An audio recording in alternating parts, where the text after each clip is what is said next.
one is, yes, the history. So Pinochet gets into power in a CIA-backed coup.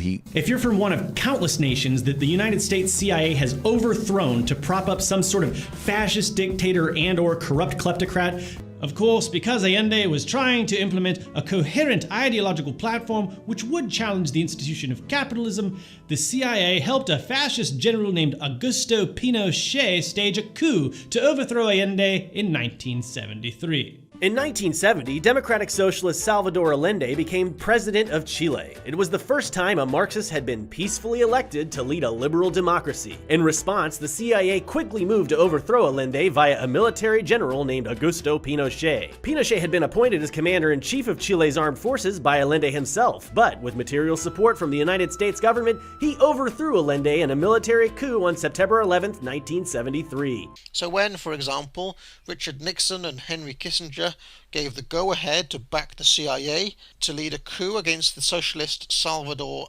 Allende in Chile in 1973. The claim that the United States backed, assisted, directed, or otherwise had any part in Augusto Pinochet's coup in 1973 Chile is a rather persistent myth living today. The short debunking of this is that the CIA had two primary plots to keep Salvador Allende from achieving power. These were divided into tracks. Track 1 involved the CIA bribing members of the Chilean Congress to confirm Jorge Alessandri as president instead of Salvador Allende, which would then involve his immediate resignation. This plot failed, though. Allende secured the necessary votes to gain power, and that brings us to Track 2. Track 2 involved a military coup which hinged on the removal of General René Schneider from his post, but this plot likewise failed. Neither of these plots involved Pinochet, and both of them took place 3 years before Pinochet's coup ever happened. Track 2 is perhaps the more widely known of the CIA's coup attempts against Salvador Allende. This process involved using Chilean Generals Valenzuela and General Vao to remove General René Schneider from power due to Schneider's role as chief commander of the army and him being an ardent constitutionalist. Weapons were provided by CIA officials to the groups backed by General Vao, but the CIA explicitly withdrew its support for the plot as it lost faith in Vao's ability to carry out a coup successfully. Tear gas grenades and 3 machine guns were provided to the conspirators, but according to the Church Committee report, they were returned unused. On October 22, 1970, a plot was carried out to kidnap General René Schneider and house him in Argentina to allow for a coup to be carried forward.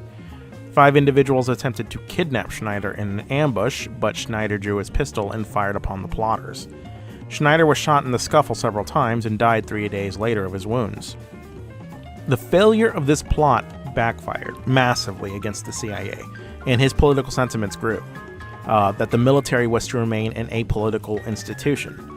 Carlos Prats was named by then-President Eduardo Frei Montalva to replace General René Schneider. And Prats himself was a constitutionalist in the same way Schneider was.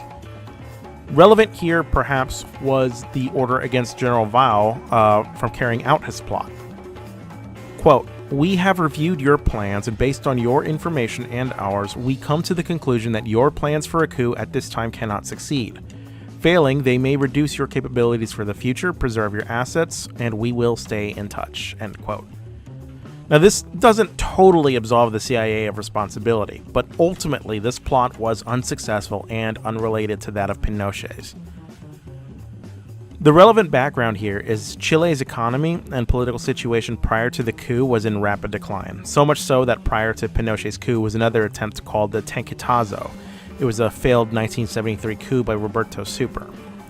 In the years preceding Pinochet's coup, Chile's economy was experiencing rapidly rising inflation. It was up 140% by 1972.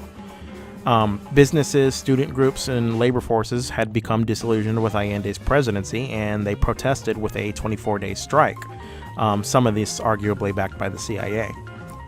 The Christian Democrats, which at one point made up Allende's Popular Unity Coalition, had a similar series of political defections, and Allende was losing support to the nation's right wing. The economic situation was in rapid decline from this time, and there was negative GDP growth, as high as 5.6%. The Chilean Congress passed a resolution in August of 1973 calling on the military to put an immediate end to what it called breaches of the Constitution and lawlessness. Allende responded to the resolution with an accusation that Congress was being seditious and promoting civil war. So, the political situation in Chile was tumultuous, to say the least. On September 11, 1973, Pinochet successfully carried out his coup. Relevant here is the claim of U.S. involvement. The day prior to the coup, a satellite of Pinochet asked the CIA for U.S. assistance, but was rebuffed after having been told that the coup was strictly an internal Chilean matter. The later Church Committee report further clarified. Was the United States directly involved, covertly, in the 1973 coup in Chile? The committee has found no evidence that it was. There is no hard evidence of direct U.S. assistance to the coup, despite frequent allegations of such aid. Rather, the United States, by its previous actions during Track 2, its existing general posture of opposition to Allende, and the nature of its contacts with the Chilean military, probably gave the impression that it would not look with disfavor on a military coup, and U.S. officials in the years before 1973 may not always have succeeded in walking the thin line between monitoring indigenous coup plotting and actually stimulating it. This point was again reiterated by the CIA file dump decades later. We find no information, nor did the Church Committee, that the CIA or the intelligence community was involved in the death of Chilean President Salvador Allende. He is believed to have committed suicide as the coup leaders closed in on him. The major CIA effort against Allende came earlier in 1970 in the failed attempt to block his election and accession to the presidency.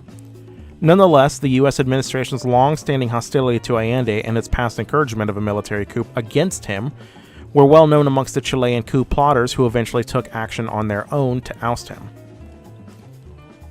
I know it seems weird to say that the CIA tried to conduct a military coup against Allende, and then a military coup happened, but the CIA isn't responsible. It's like hatching a murder plot against somebody who happens to get shot in an unrelated murder plot. These things happen, though. It is simultaneously true that the CIA tried to coup Allende, and that they had nothing to do with him being ousted in a coup. Now, none of this is to absolve the CIA of any of their crimes, nor is any of this to apologize for Pinochet's dictatorship, or even to indict Allende's presidency. All of this is in service to the facts. The claim that the United States backed, assisted, directed, or otherwise had any part in Augusto Pinochet's coup is simply not true.